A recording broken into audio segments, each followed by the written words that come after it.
इस वीडियो में हम इलिप्स की इसेंट्रिसिटी और स्टैंडर्ड इक्वेशन के बारे में पढ़ने वाले हैं। स्टैंडर्ड केस में इलिप्स को इस प्रकार लिया जाता है जहां focus F and F dash हैं। इसका सेंटर ओरिजिन है और vertex A and A dash हैं और साथ ही इलिप्स वाई एक्सिस को बी एंड बी डैश पर इंटरसेक्ट करता है। यहां ओरिजिन एंड फोकस के बीच का डिस्टेंस सी के इक्वल लिया जाता है और वर्टेक्स एंड सेंटर के बीच के डिस्टेंस को ए के इक्वल लेते हैं। इलिप्स की इसेंट्रिसिटी को ई से डिनोट करते हैं जिसकी value O F upon O A या O F dash upon O A dash के इक्वल होती है, यानी इसेंट्रिसिटी इज इक्वल टू होती है सी बाई ए। यहां सी की लेंथ ए से कम होती है जिससे इसेंट्रिसिटी की वैल्यू हमेशा 1 से कम मिलती है। तो हम यहां से कह सकते हैं कि इलिप्स के लिए इसेंट्रिसिटी हमेशा लेस देन 1 होगी। हम सी को ए ई के इक्वल भी लिख सकते हैं जिससे फोकस एफ के कोऑर्डिनेट ए ई कोमा 0 हो जाता है एंड फोकस एफ डैश का कोऑर्डिनेट माइनस ए ई कोमा 0 हो जाता है। हम यह पढ़ चुके हैं कि सी की वैल्यू होती है square root of a square minus b square.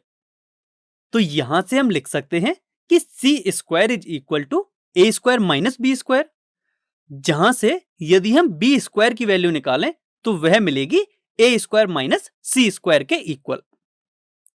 सी की वैल्यू ए ई यहां पुट करने पर हमें यह मिलेगा b square is equal to a square into 1 minus e square.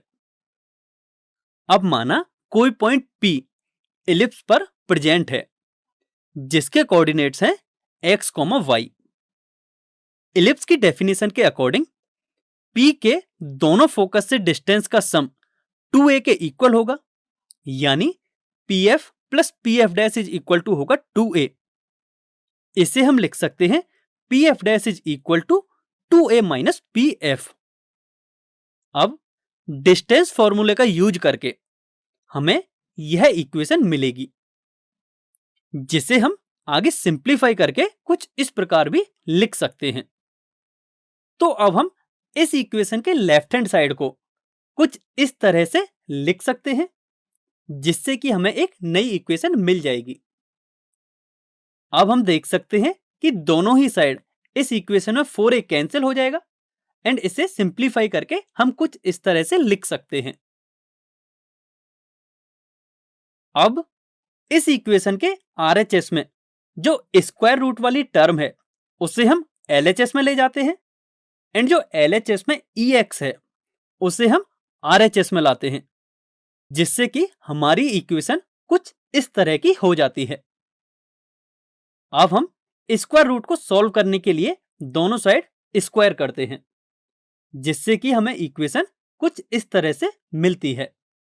अब यदि हम इस इक्वेशन को सिंप्लीफाई करें तो यह हमें कुछ इस तरह की मिलेगी।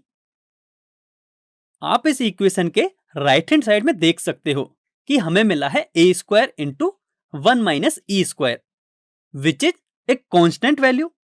तो यदि हम इस पूरी इक्वेशन में इस constant value a square into 1 minus e square का डिवाइड करें तो हमें यह इक्वेशन कुछ इस तरह की मिलेगी। अब यदि हम इस इक्वेशन के LHS में देखें तो यहां एक टर्म है a square into 1 minus e square and हम ये पढ़ चुके हैं कि इसकी वैल्यू बी स्क्वायर के इक्वल है।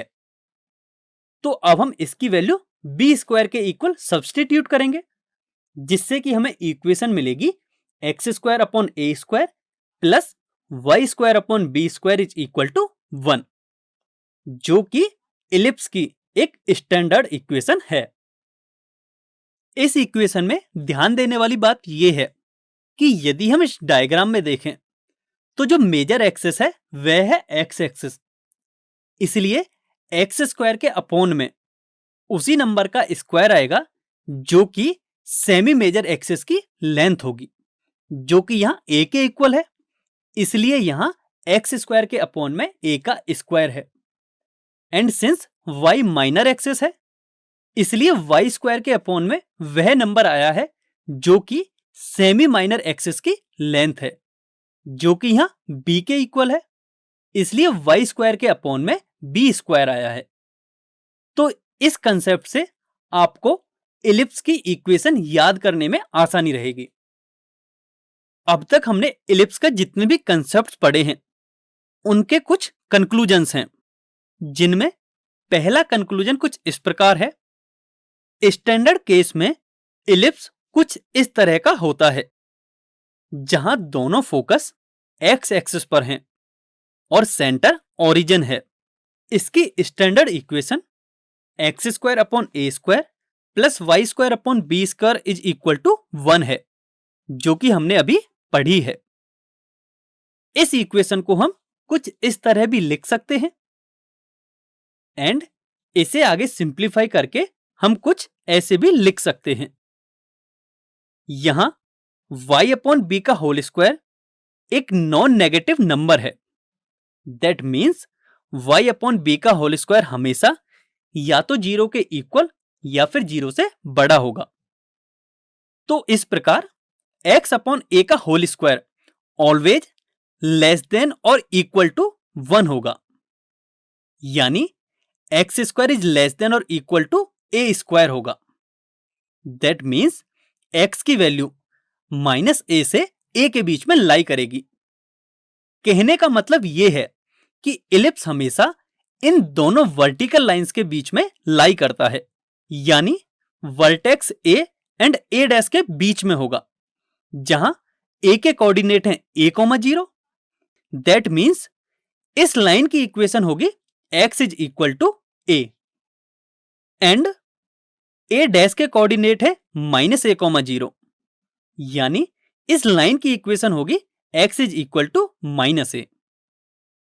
अब हम इस स्टैंडर्ड इक्वेशन को कुछ इस तरह भी लिख सकते हैं, या फिर आगे हम सिंप्लीफाई करके इसे कुछ इस तरह भी लिख सकते हैं, जहां x अपॉन a का होल स्क्वायर एक नॉन नेगेटिव नंबर होगा। That means x upon a का whole square always greater than और इक्वल टू 0 होगा। मतलब y अपॉन b के होल स्क्वायर की वैल्यू ऑलवेज लेस देन और इक्वल टू 1 होगी।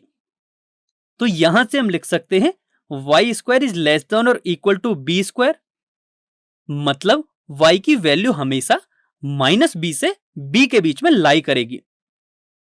तो इस प्रकार इलिप्स हमेशा इन दोनों हॉरिजॉन्टल लाइंस के बीच में ही लाई करेगा, जो कि y एक्सिस को b एंड b डैश पर इंटरसेक्ट करती हैं, जहां b के कोऑर्डिनेट्स हैं 0, b, जिससे पहले लाइन की इक्वेशन मिलेगी हमें y is equal to b, और b डैश के कोऑर्डिनेट्स होंगे 0, -b, जिससे दूसरे लाइन की इक्वेशन मिलेगी हमें y is equal to -b।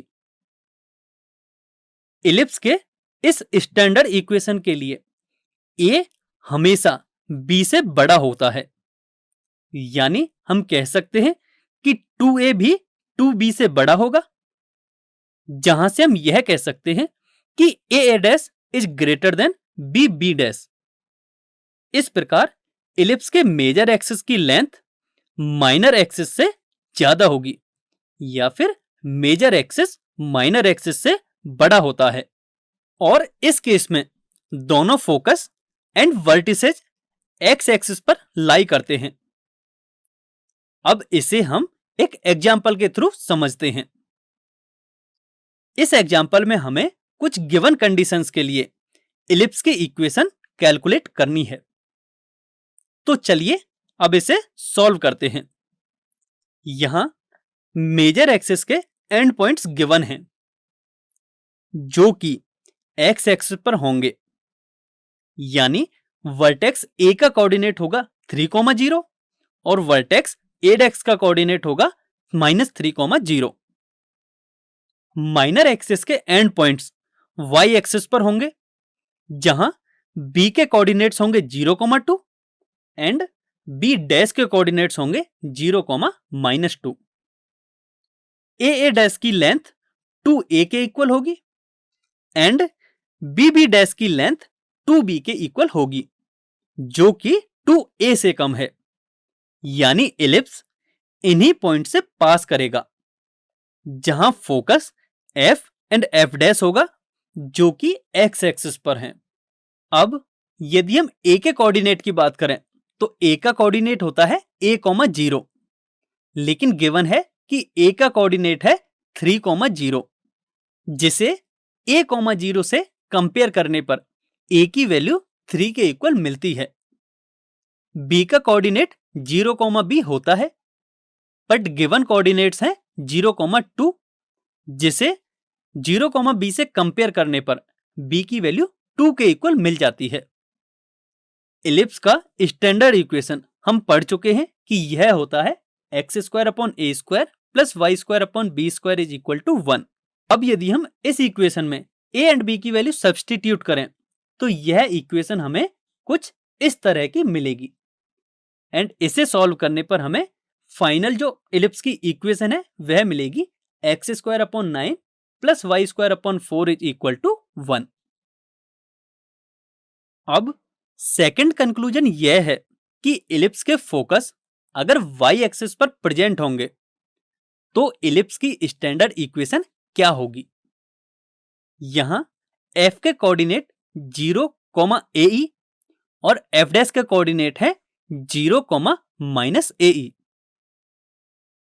Ellipse कुछ इस प्रकार का दिखेगा, जिसका सेंटर अभी भी ओरिजिन ही होगा। इस केस में वर्टेक्स y एक्सिस पर होंगे, जहां a का कोऑर्डिनेट 0, a होगा एंड a डैश का कोऑर्डिनेट 0, a होगा। इस केस के लिए इलिप्स की standard equation x² plus y² is equal to 1 हो जाती है। यहां y की वैल्यू -a से a के बीच में लाई करती है, यानी इलिप्स इन दोनों हॉरिजॉन्टल लाइंस के बीच में लाई करेगा,